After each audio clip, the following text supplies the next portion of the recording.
Good evening, Karina Carvalho with ABC News. 3 gas companies have avoided being slapped with unprecedented export restrictions by agreeing to supply more to the domestic market. Malcolm Turnbull has brokered a deal to address the large shortfall looming for Eastern Australia next year.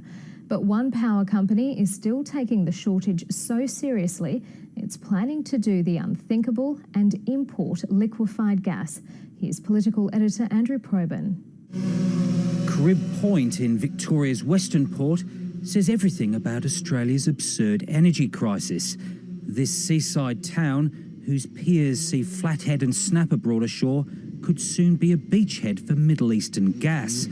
Why? We will buy gas that we believe is in the best interest of our customers. We're indifferent as to its source of origin. Within 4 years, Australia will overtake Qatar as the world's biggest producer of liquefied natural gas.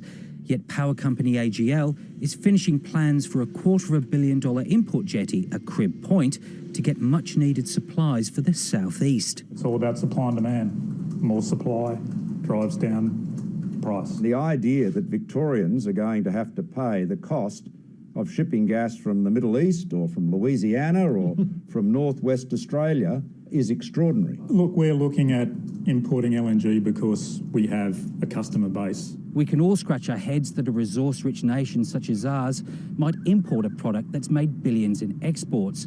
It's a symptom of market and political failure that deserves extraordinary action. And that's what Malcolm Turnbull promised when he threatened to curb gas companies' exports. There's more work to be done, but we have secured that guarantee from these 3 big gas companies, 3 big gas exporters. Origin, Santos and Shell have agreed to supply the domestic market with the equivalent of up to 34 shiploads to cover a shortfall next year. There's no point Australia becoming the world's largest LNG exporter if our local community goes short. The deal was done without the government resorting to market intervention, but it's not finished meddling.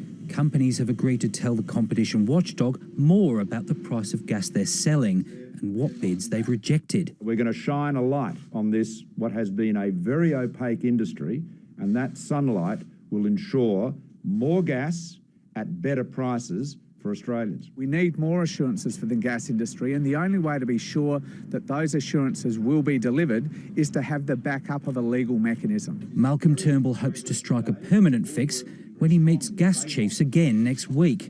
Andrew Probyn, ABC News, Canberra.